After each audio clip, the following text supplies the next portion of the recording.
पिछले क्लास में हम लोग रे ऑप्टिक्स कर रहे थे और हम लोगों ने मिरर वाला पूरा पोर्शन खत्म कर लिया था।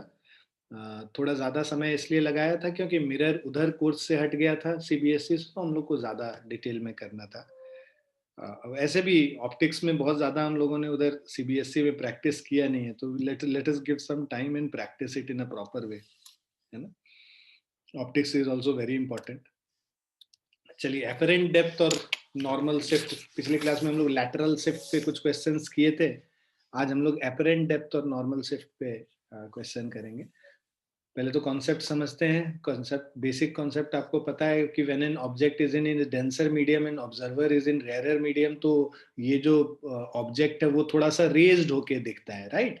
अगर हम लोग को एक स्विमिंग पूल का जो नीचे वाला सरफेस है वो रेज्ड दिखेगा। एक ग्लास में हम लोग अगर एक कॉइन डालते हैं तो और पानी भर देते हैं तो वो कॉइन ऊपर शिफ्ट कर जाता है ना, ऐसा अपीयर होता है ऊपर शिफ्ट किया हुआ।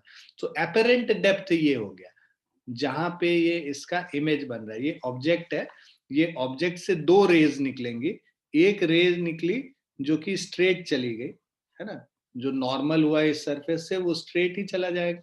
और दूसरी रे जो डेंसर टू रेयरर जाएगा तो it will bend away from the normal, है ना। तो इट विल बेंड, ये angle of incidence, angle of refraction. अब ये वाला रे और ये वाला रे कभी मीट तो करेगा नहीं क्योंकि ये दोनों डाइवर्जिंग रेज हैं। तो हम लोग को ये दोनों रेज क्या है, इधर ऑब्जर्वर को दिखेगा कि इस पॉइंट से वो रे निकल के आ रहा है, ठीक है। तो ये जो ऑब्जेक्ट है उसका इमेज यहाँ पे बन गया ओ डैश पे। तो ये ऑब्जेक्ट अब रेज्ड दिखेगा, इसको इतने से, इतने हाइट से रेज्ड दिखेगा। So when the object is in denser medium and observer is in rarer medium, so this is the this is the apparent depth h dash and real depth is h. So real depth is equal to h and apparent depth is equal to h dash. अब refractive index of the medium mu, okay, so refractive index mu will be equal to real depth by apparent depth, है ना। ये formula होता है कि mu is equal to real depth by apparent depth. और ये तो यहाँ पे एयर है, इसीलिए अगर ये एयर नहीं होता है, इसका रिफ्रैक्टिव इंडेक्स मान लो μ1 होता और इसका रिफ्रैक्टिव इंडेक्स μ2 होता, तो हम लोग लिखते μ2 by sorry μ1 by μ2 is equal to real depth by apparent depth, ठीक है।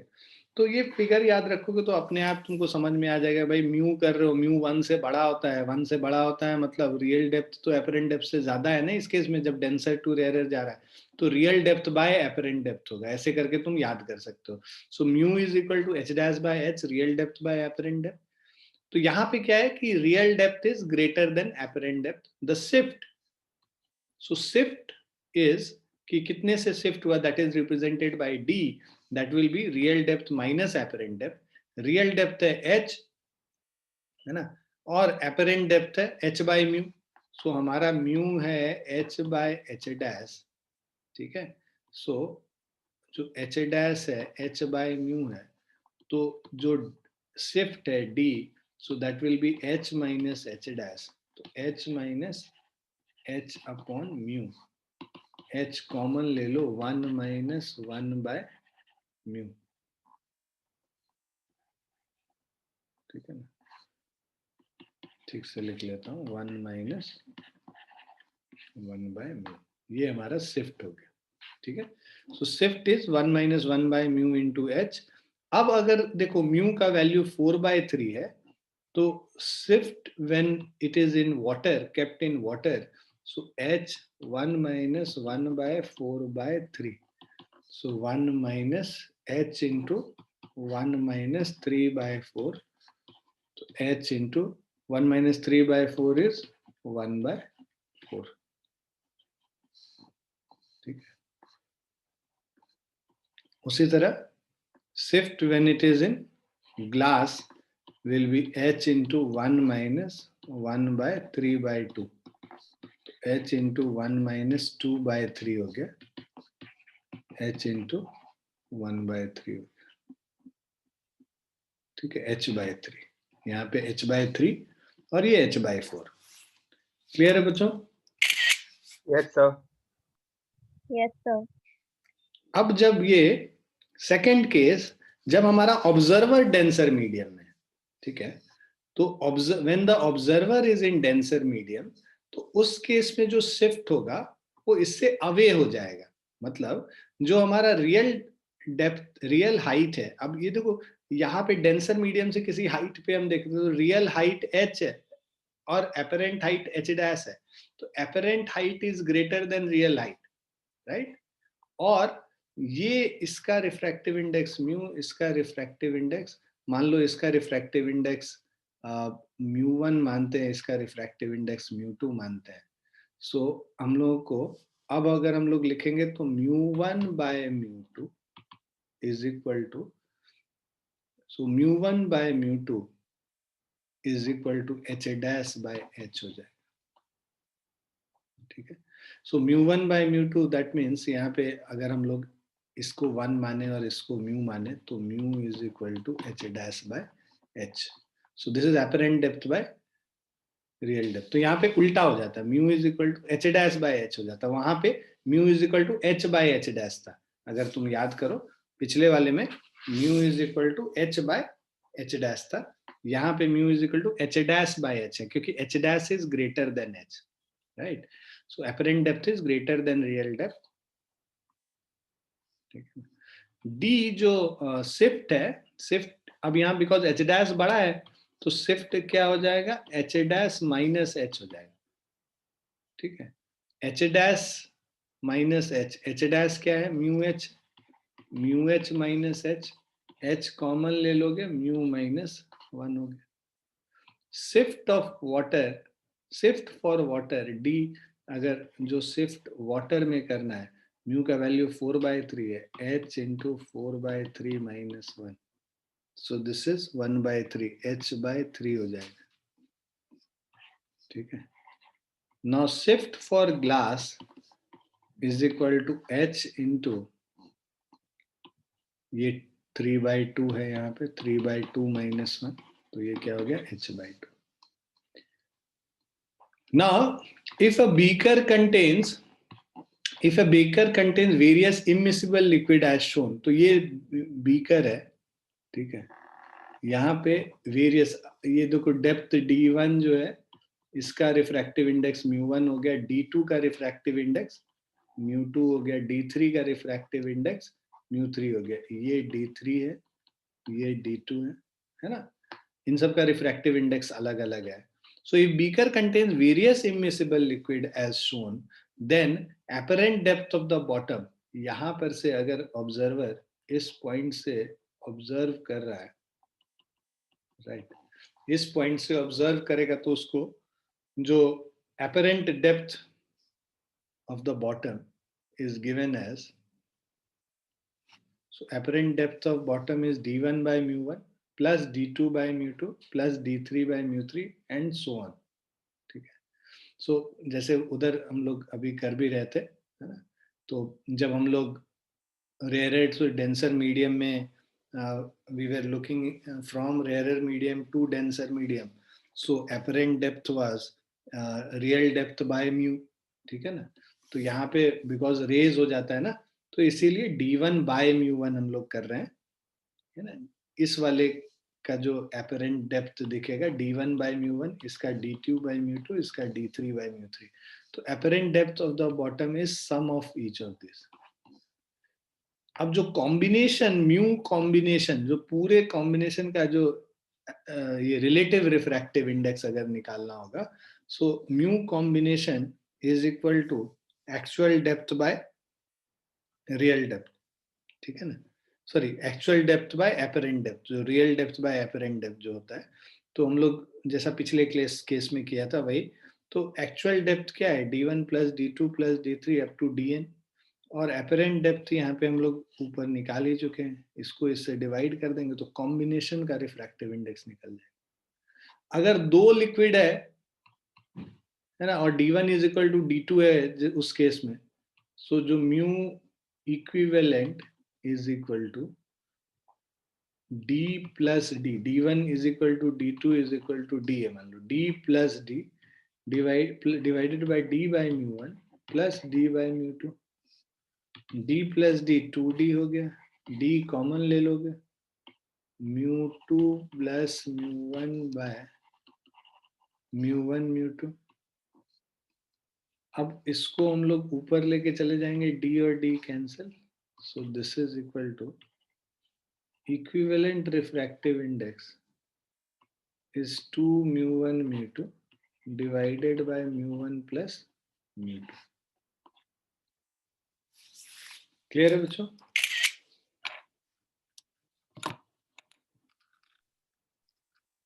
Yes, sir.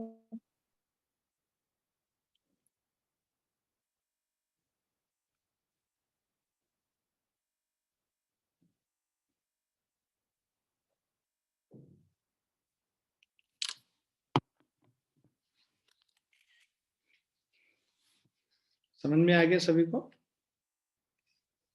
Yes, sir. Yes, sir. Next पे चलते हैं।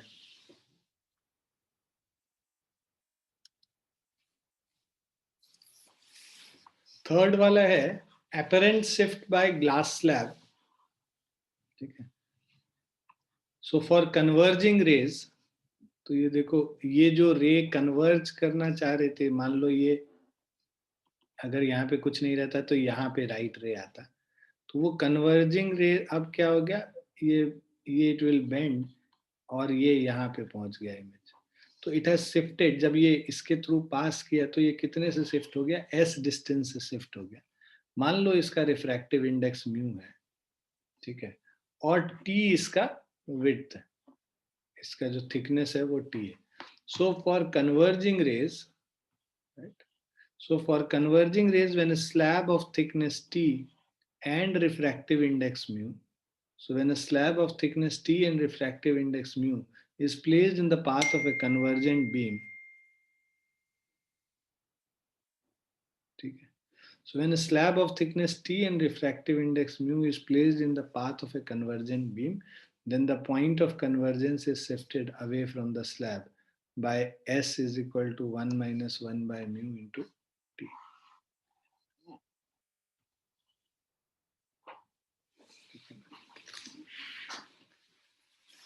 सो ये इतने से शिफ्ट हो गया, ठीक है ना, so it has shifted by s into 1 minus 1 by mu into T, है ना। डेरिवेशन सब इंपॉर्टेंट नहीं है, इसको एज ए फॉर्मूला तुम याद कर लोगे, ठीक है। यहाँ पे शिफ्ट जब ये इस तरफ, हमेशा जो शिफ्ट होगा that will B along the incident ray, मतलब जिधर इंसिडेंट रे जा रहा है उधर ही शिफ्ट होता है।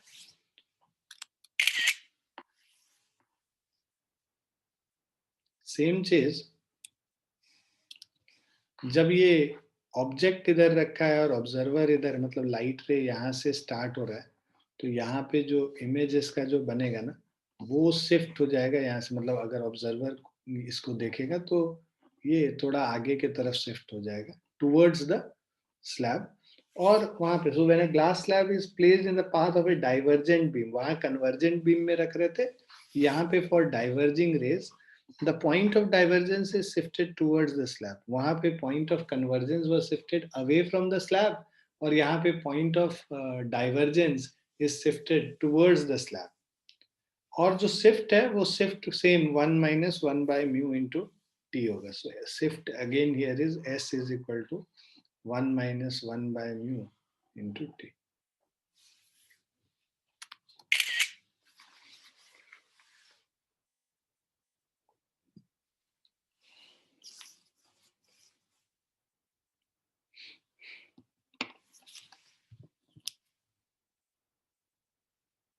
क्लियर बच्चों?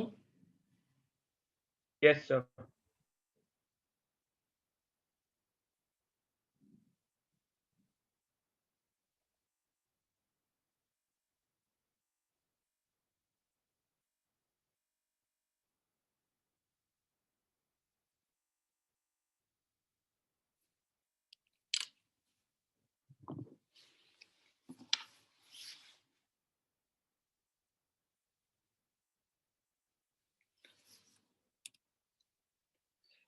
Now, few important points related to the shift which we have studied. The shift S is always in the direction of light.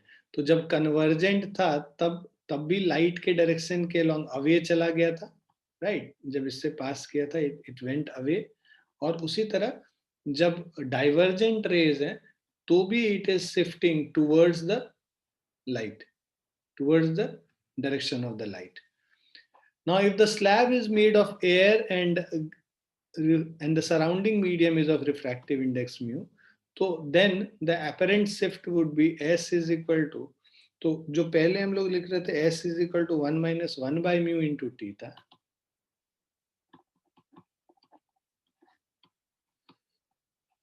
है ना? तो अब यहाँ पे अगर इसको उल्टा कर दिया कि मतलब जो हमारा रेक्टेंगल जो मीडियम है, So when the slab is made of air, वो जो rectangular slab है वही air का है और उसके आसपास जो medium उसका refractive index mu है, तो इसका हम लोग reciprocal निकाल लेते हैं. Shift is S is equal to 1 minus mu into T. So this will be the shift. Sorry, S is equal to 2 T mu minus 1, not 1 minus mu. Mu minus 1. Mu is greater than 1. Na? Now, if n numbers of slab with different thickness and refractive index are placed between the observer and the object, तो कई सारे slabs अलग अलग thickness के हमने रख दिए. Let's say पहला slab जो है उसका thickness T1 है, refractive index mu1 है. दूसरे का T2, refractive index mu2. Third का thickness T3, refractive index mu3, mu4, mu5, mu6. T3, T4, T5 और T6. So, total shift है, that is S1 plus S2 plus S3 up to Sn, सारे shift को add कर देंगे. पहले वाले जो layer से जो shift हो रहा है. So that is T1 into 1 minus 1 by mu1. दूसरे वाले से जो shift है वो T2 into 1 minus 1 by mu2. इसी तरह nth वाले से जो shift है Tn into 1 minus 1 by mu n.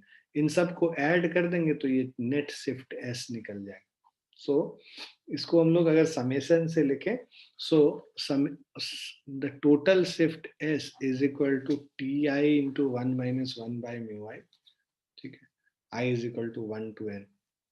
Now fourth one, if there are n number of slabs with different thickness and refractive index, one over the other, then the actual depth is the sum of each of these, and the apparent depth is T1 by mu1, T2 by mu2 and so on. ये apparent depth हो गया.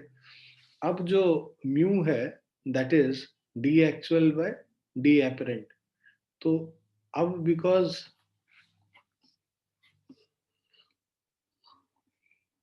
हर layer का refractive index अलग है, तो हम लोग D actual क्या करेंगे, ये सारे sum of T1 plus T2 plus T3 up to Tn सारे के थिकनेस को ऐड कर देंगे divided by T1 by mu1, T2 by plus T2 by mu2 and सारा अपरेंट डेप्थ्स को ऐड कर देंगे. So total actual depth by total apparent depth will be equal to refractive index of the combination mu.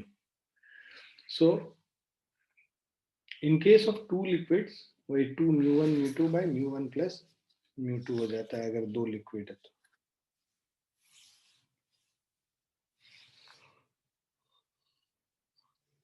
Same चीज हम लोग वो depth वाले में कर ही रहे थे. Now rays should be paraxial. Paraxial मतलब एक्सिस के पास होना चाहिए और पैरेलल होना चाहिए.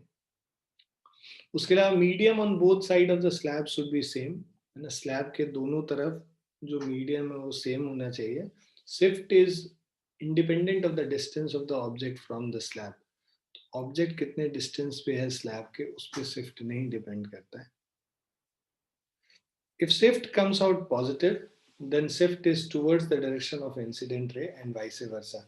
तो shift अगर positive आ रहा है तो it is towards the direction of incident ray, और shift negative आ रहा है तो it is opposite to the direction of the incident ray.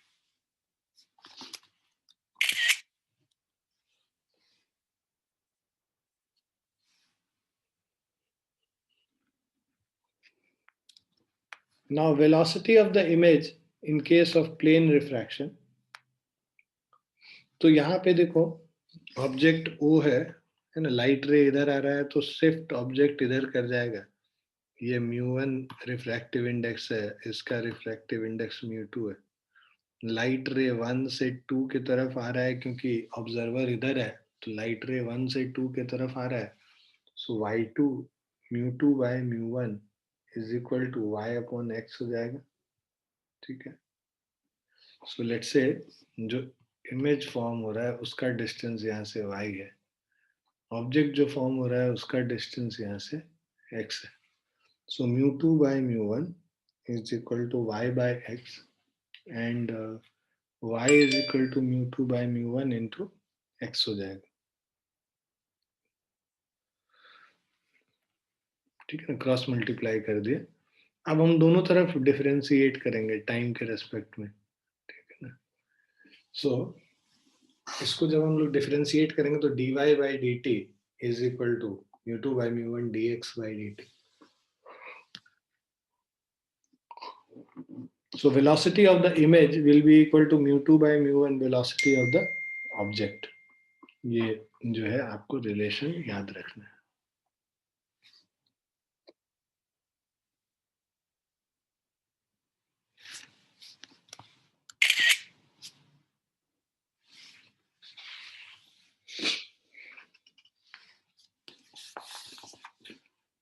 Clear है बच्चों? Yes, sir.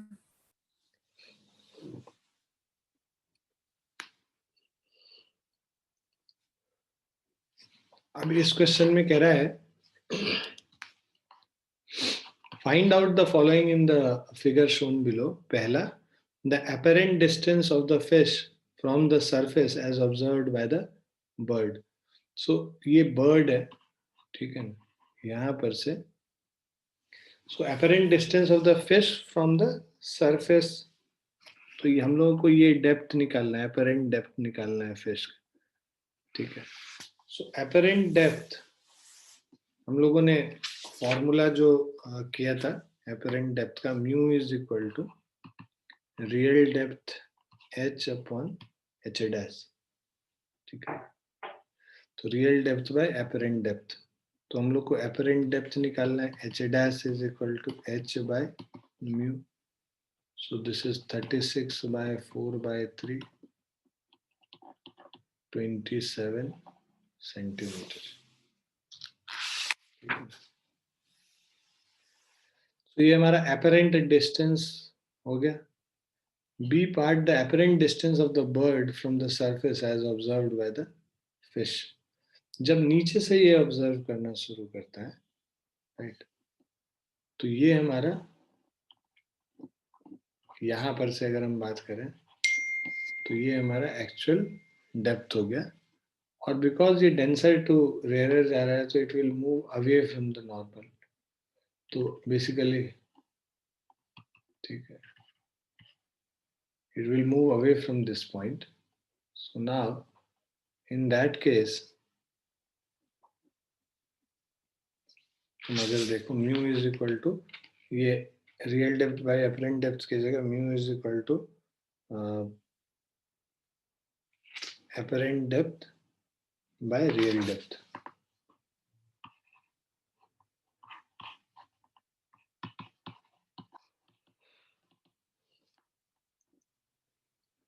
हम लोग को म्यू का वैल्यू पता है 4/3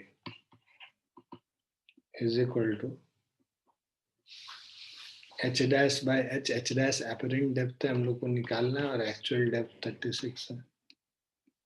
तो h dash is equal to 48 centimetre.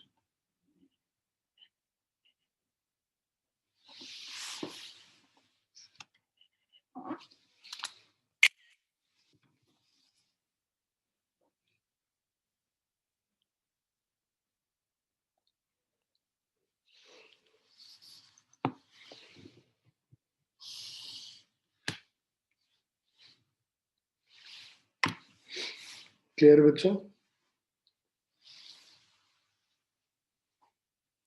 Yes, sir.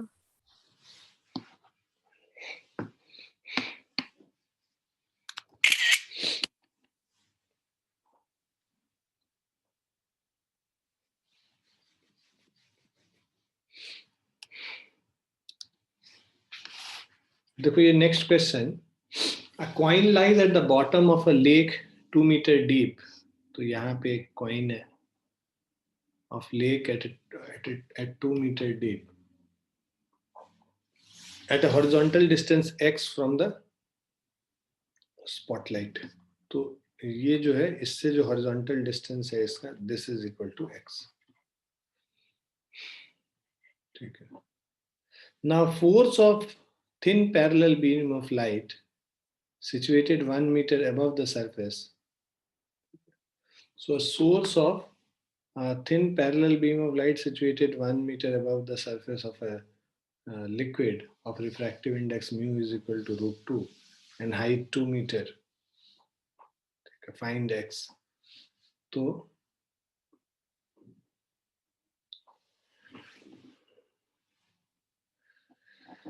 ये इसका डेप्थ 2 मीटर है, ठीक है ना, और mu is equal to root 2 है, refractive index mu is equal to root 2।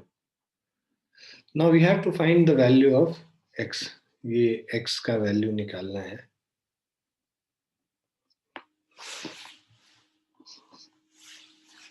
इसको एक्सटेंड कर लो आप, ठीक है। ये हमारा एंगल ऑफ इंसिडेंस है, राइट।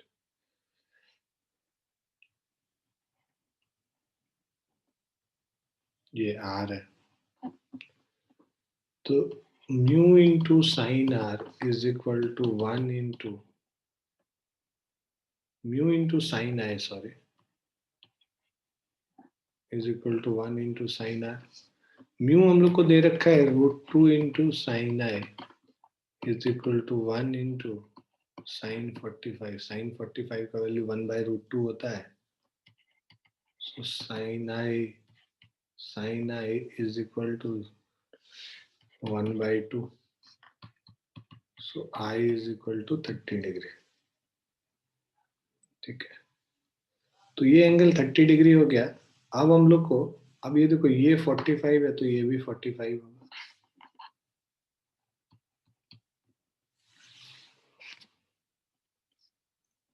ये 45 है।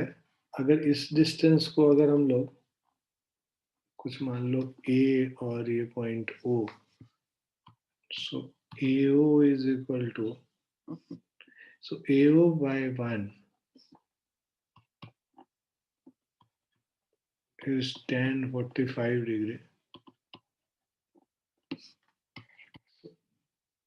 AO is equal to 1 हो गया। अब ये वाला पोर्शन 1 हो गया। ये जो एंगल आई भी हम लोग को पता है साइन आई 1 by 2 है, तो परपेंडिकुलर बाय हाइपोटेनस।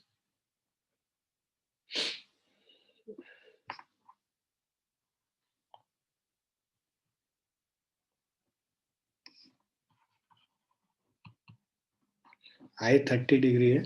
अब tan आई मतलब tan 30 degree is equal to tan 30 degree में ये जो है ये हमारा लेट्स से y है और ये 2 है। tan I is equal to y by 2 is equal to tan 30 degree root 3, y is equal to 2 root 3। ठीक है, अब हमें निकालना है total x। x is equal to AO plus y। AO दे रखा है, हम लोगों ने निकाल रखा 1 प्लस y हो गया 2 रूट 3। सॉरी tan 30 डिग्री है ना, I am sorry, 1 by root 3 होगा, 2 बाय रूट 3 होगा, 2 बाय रूट 3। तो 1 प्लस 2 बाय रूट 3 हो गया x का value.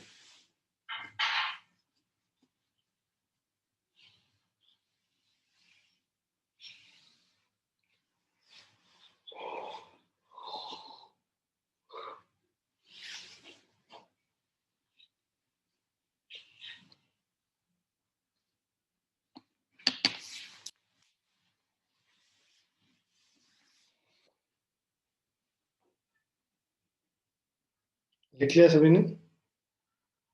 Yes, sir. Yes, sir.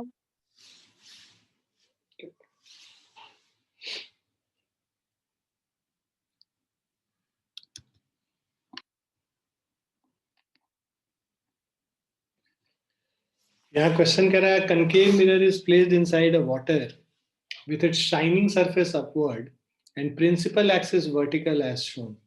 ठीक है.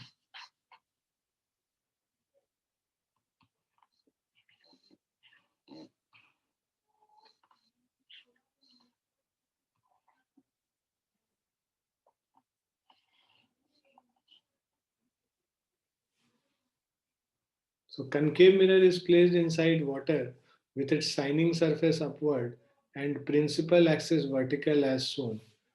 Rays are incident parallel to the principal axis of concave mirror.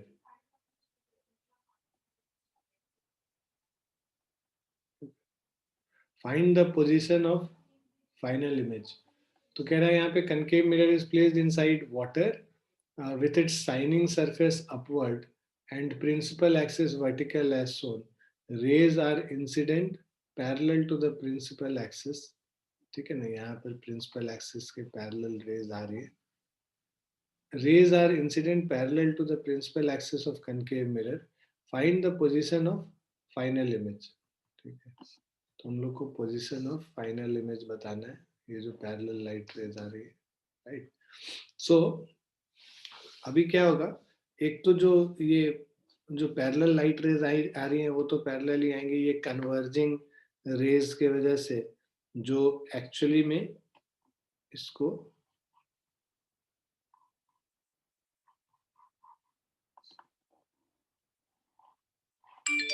ये जो कन्वर्जिंग रेज होगा, अब ये जो डेंसर से जब रेयरर में जा रहा होगा, मतलब रिफ्लेक्ट करके जब डेंसर से रेयरर में जा रहा होगा, तो it will bend away from the normal, it will bend away from the normal इस तरफ.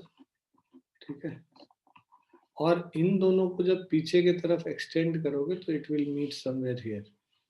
तो जो ऑब्जर्वर को एक्चुअल जो फोकस यहाँ पे है वो ऑब्जर्वर को कहाँ दिखेगा, थोड़ा रेज्ड दिखेगा, राइट? तो आपसे क्वेश्चन में कह रहा है a concave mirror is placed inside water with its shining surface upward, ठीक है, and principal axis vertical as shown. Rays are incident parallel to the principal axis of concave mirror.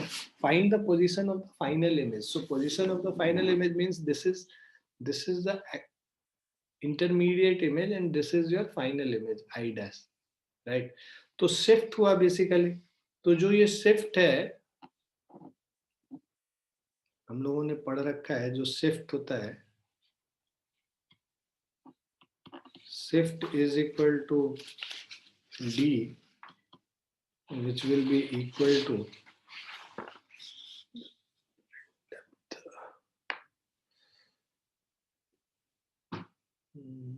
find the final image. अच्छा ठीक है, तो पहले जो है, जो ये जो था हमारा d, ये R40 है, ये 20 हो गया, 30 सेंटीमीटर. इसको ऐसे समझ लो, इसका यहाँ से जो हाइट होगा, ये जो डिस्टेंस है ये 20 सेंटीमीटर हो गया, ये 10 सेंटीमीटर हो गया. तो इसका जो डेप्थ था पहले 10 सेंटीमीटर है, अब जो डेप्थ होगा, मतलब d actual depth is 10 centimetre, right? And apparent depth, तो हम लोग जो एपरेंट डेप्थ का जो फॉर्मूला हमारा था, apparent depth is equal to mu is equal to real depth by, मतलब mu is equal to h upon h dash, जो हमारा फॉर्मूला था apparent depth h dash is equal to h by mu हो जाएगा. h is 10 divided by mu is 4/3, so ये हो जाएगा 3 into 2.5 7.5 centimetre हो गया h डैश. तो h डैश जो यहाँ से है वो 7.5, तो शिफ्ट कितना हो गया, 2.5 सेंटीमीटर से आगे शिफ्ट हो गया, ठीक है ना. सो d डैश बेसिकली अगर हम लोग को find the position of final image निकालना है सरफेस से, तो सरफेस से position of final image 7.5 centimetre. Clear है बच्चों?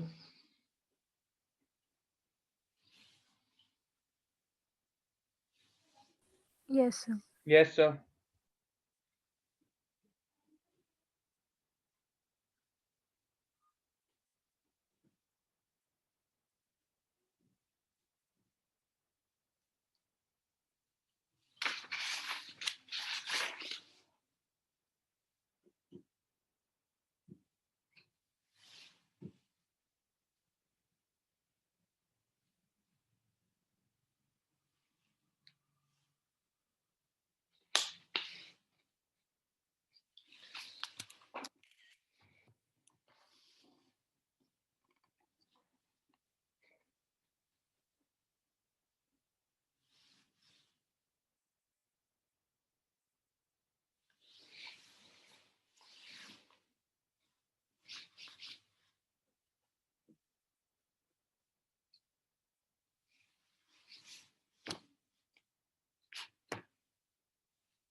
सर ये 10 मीटर कैसे पता लगा था?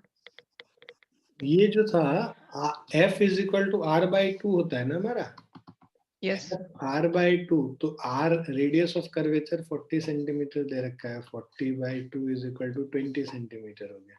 तो इस पॉइंट से इसका जो डिस्टेंस है ये 20 है ना, और ये टोटल 30 है, तो यहाँ से ये जो 30 माइनस 20 कर दोगे तो 10 हो जाएगा।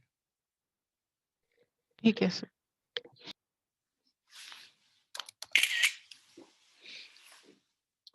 अब देखो ये नेक्स्ट क्वेश्चन है कि find out the following in the shown figure: the apparent speed of the fish as observed by the bird, apparent speed of the bird as observed by the fish। मतलब ये speed वाला चीज है। तो हम लोगों ने देखा था velocity of the image, right? तो velocity of image is equal to mu2 by mu1 velocity of object। तो कुछ इस तरीके से था भाई, ऑब्जर्वर अगर यहाँ पे है, राइट, और ऑब्जेक्ट यहाँ पे है, राइट, और इसका रिफ्रैक्ट, इस वाले मीडियम का रिफ्रैक्टिव इंडेक्स mu2 है, इसका रिफ्रैक्टिव इंडेक्स mu1 है, ऑब्जेक्ट यहाँ पे है, इमेज लेट से यहाँ पे बन रहा है, ठीक है ना। सो ये इमेज है, ये ऑब्जेक्ट, ठीक है ना। So mu2 by mu1 into velocity of object is equal to velocity of image। So इसको अगर हम लोग यूज करेंगे, okay,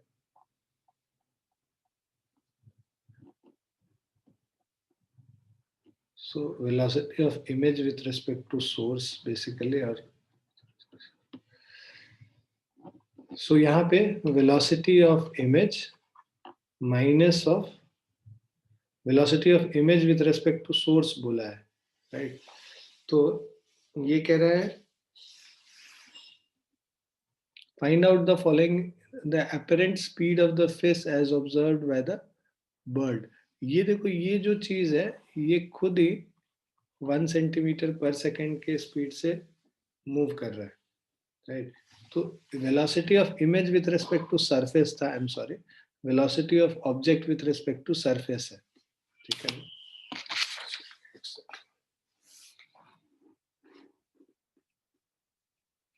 so velocity of image with respect to surface, ठीक है। So velocity of image with respect to surface and velocity of object with respect to surface. तो इस जो पर्टिकुलर केस में यहाँ पे velocity of image with respect to surface जो तुम निकालोगे, है ना, तो पहले केस में क्या है, apparent speed of the fish as observed by the bird. तो ये फिश यहाँ पे है, बर्ड यहाँ पे है। फिश जो है ऊपर डायरेक्शन में +2 मीटर पर सेकेंड से मूव कर रहा है, ठीक है ना, ऊपर के डायरेक्शन में, और ये जो सरफेस है ये 1 सेंटीमीटर में मूव कर रहा है। तो velocity of image with minus velocity of surface VIS हो गया, is equal to μ2 by μ1 velocity of object minus velocity of surface. Velocity of image मतलब जो फिश जो स्पीड से मूव कर रहा है ऊपर के डायरेक्शन को अगर हम लोग पॉजिटिव लेते हैं तो ये हो जाएगा हमारा velocity of image minus velocity of surface 1 is equal to, ठीक है ना, μ2 बाय μ1, राइट। सो ये हमारा जिधर ऑब्जर्वर है यहाँ पे as observed by the bird, observer इधर है, तो ये हो गया μ2, ये हो गया μ1, ठीक है ना। तो μ2 by μ1, μ2 is 1 divided by 4/3। Velocity of object हमारा है, ऑब्जेक्ट क्या है, फिश है, तो ऑब्जेक्ट 2 माइनस ऑफ, अच्छा ये 12 है बच्चों, ठीक है, दिस इज 12, 2 + 2 जैसा लग रहा था, 12 है, इसको लिख लेना। So velocity of object that is fish 12 minus velocity of surface 1.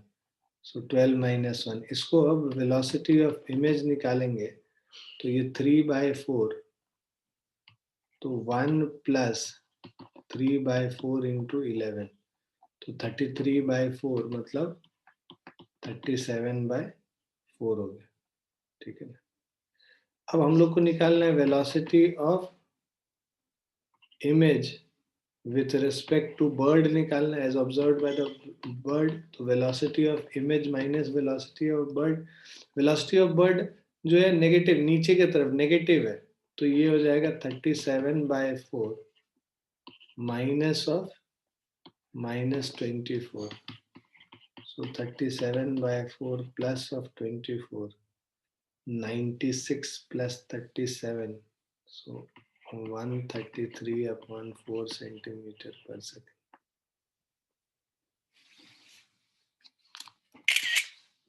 Clear बच्चों? Yes, sir.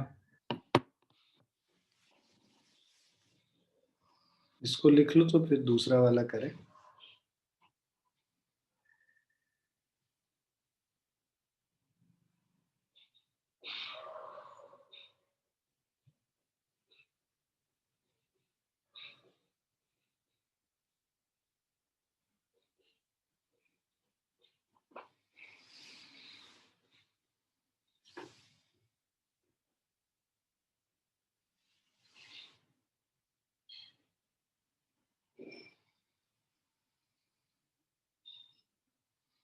लिख लिया?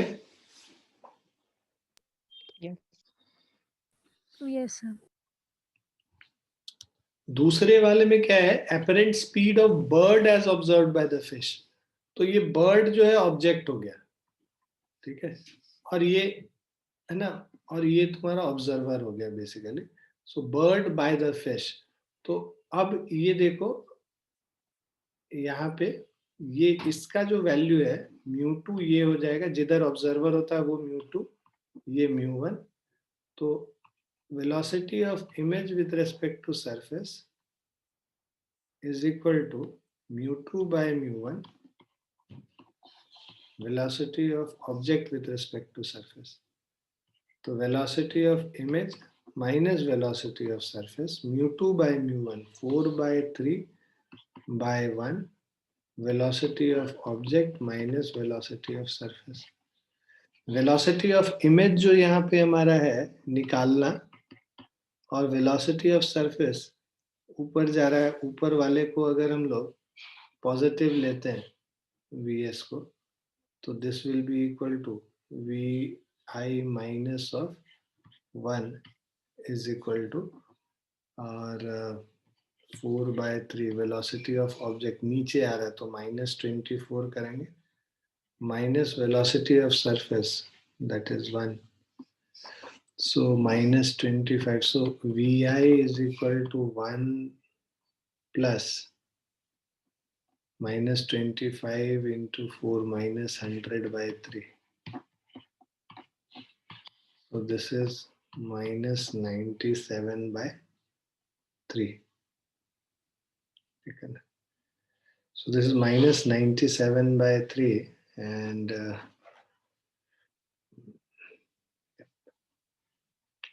हम लोग को velocity of image with respect to object निकालना, with respect to fish basically, ठीक है ना, with respect to observers या fish कर लो. So velocity of image minus velocity of fish, velocity of image minus 97 by 3 minus 2 हो गया, ठीक है ना. तो सॉरी minus 12 हो जाएगा. So this is equal to minus 97 minus 36 upon 3 minus 133 upon 3.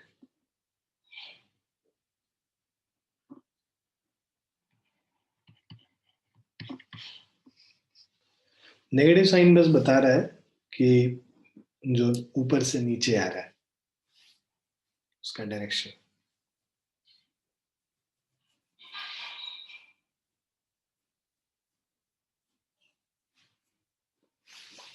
Clear बच्चों?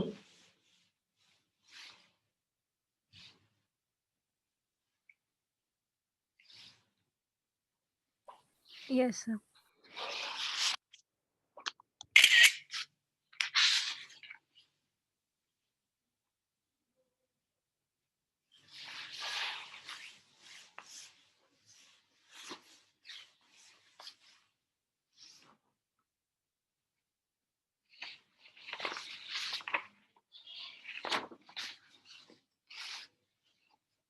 लिख लिया आप लोगों ने?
Education Minister is said to be interacting with students online on December 3 to discuss the upcoming board and competitive exams.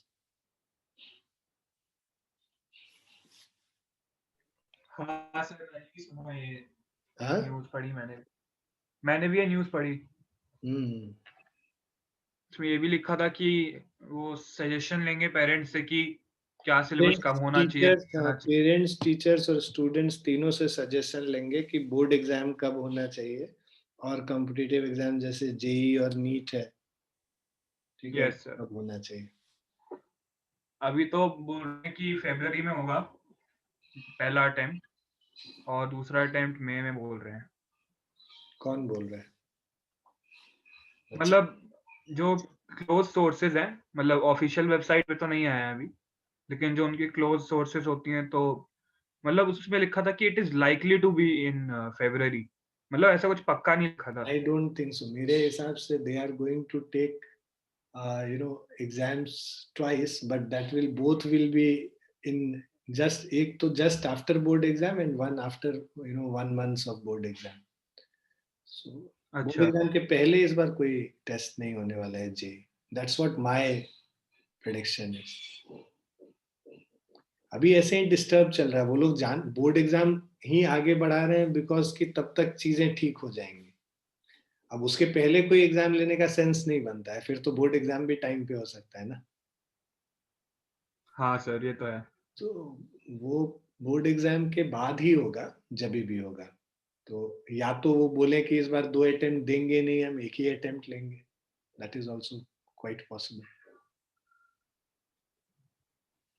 Let's see क्या होता है. ठीक है. बट या board exam is likely to get postpone by maybe a month और 2 months time. तो या तो तुम्हारा बोर्ड एग्जाम अप्रैल में होगा या मई में होगा. तुम्हारे पास सर वो टाइम. तो आ गया था ना मई में, कुछ दिल्ली गवर्नमेंट ने कुछ किया था. नहीं नहीं, दिल्ली गवर्नमेंट ने कुछ नहीं. उन्होंने अपना अपने तरफ से वो जो दिल्ली का बोर्ड होता है उसके उसके उसके डिसीजंस को वो ले सकते हैं ना. बाकी तो सेंट्रल गवर्नमेंट डिसीजन लेगी सीबीएसई के. तो अभी कुछ ऐसा आया नहीं है. अभी देखते हैं. मतलब वो तो है कि भाई अप्रैल में ही होगा, मई में होगा. मार्च में तो होने की संभावना कम ही लगती है. अभी कंट्री में ऐसे ही बहुत सारा प्रॉब्लम है. बोर्ड एग्जाम होगा अभी. चलो नेक्स्ट पे चलते हैं. नेक्स्ट क्वेश्चन है calculate the shift produced by slab.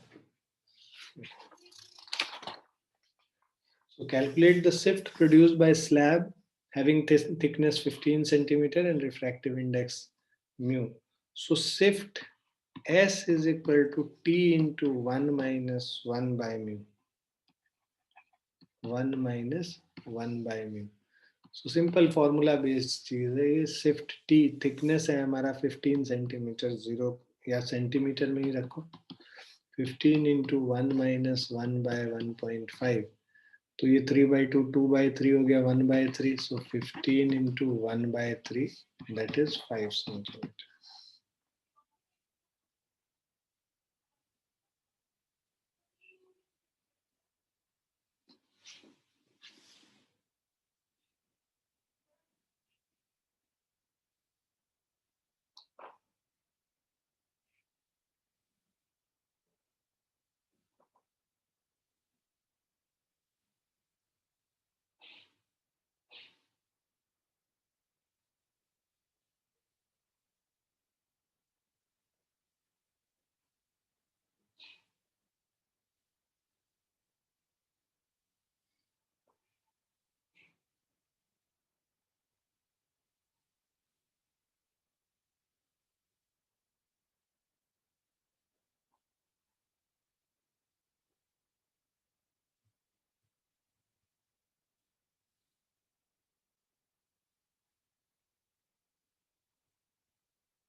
Next question लिख लिया आप लोगों ने.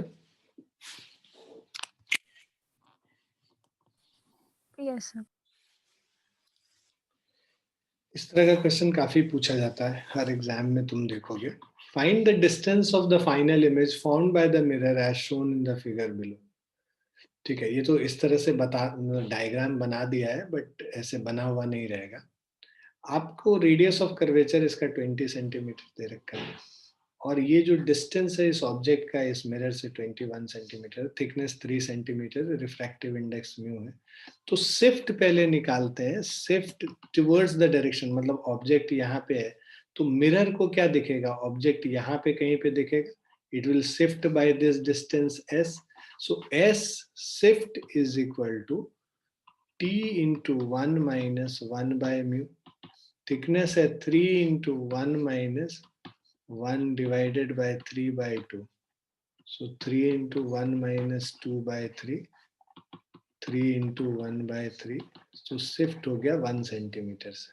1 सेंटीमीटर से हो गया। अब इसको ये ऑब्जेक्ट कहाँ पे कितने डिस्टेंस पे दिख रहा होगा? इस मिरर को ये ऑब्जेक्ट 20 सेंटीमीटर पे दिख रहा होगा, मतलब मिरर पे जो ऑब्जर्वर उसको ये दिखेगा अपने सेंटर ऑफ कर्वेचर पे। तो सेंटर ऑफ कर्वेचर पे दिखेगा तो वहां पर से जो लाइट रे आ रहा है, मतलब द लाइट रे which is coming from the centre of curvature, that light रे विल हिट इट परपेंडिकुलर। जब इसको परपेंडिकुलरली हिट करेगा तो उसी पाथ पे वापस आएगा।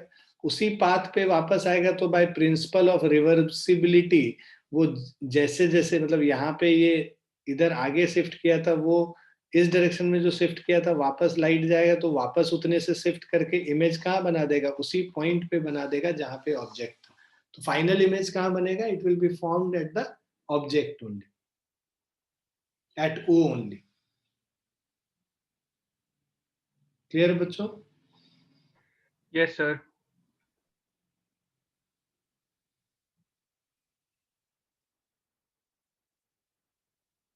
तो तुम लिख लोगे for mirror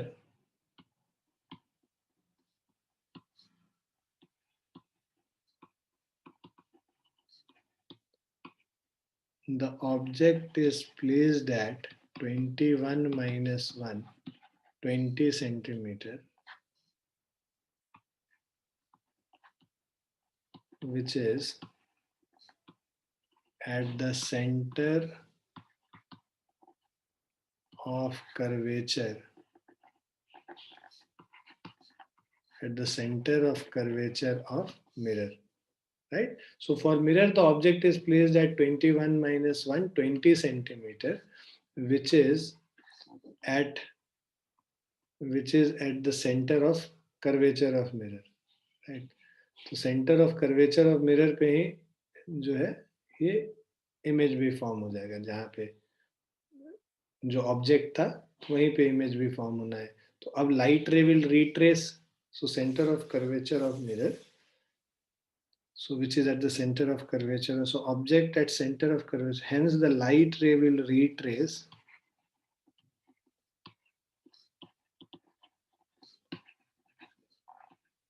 so light ray will retrace and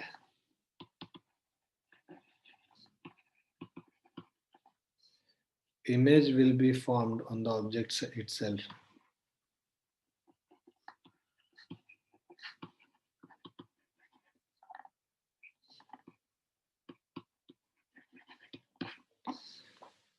ठीक है बच्चों, चलो we'll stop here. Just a second. Hello.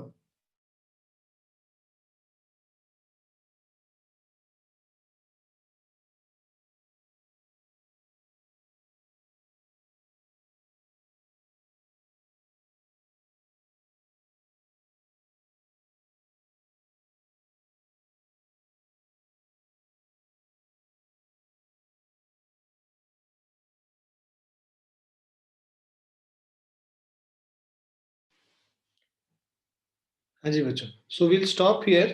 इसके आगे हम लोग नेक्स्ट क्लास में करेंगे। थोड़े से और क्वेश्चंस रह गए हैं इस पे, सिर्फ पे 1-2 क्वेश्चन और कर लेंगे अच्छे, और उसके बाद फिर टोटल इंटरनल रिफ्लेक्शन वाला पार्ट हम लोग कल करेंगे। ठीक है ना? ठीक है बच्चों, Yes, sir. Yes, sir. Will stop here, है ना? Bye and take care.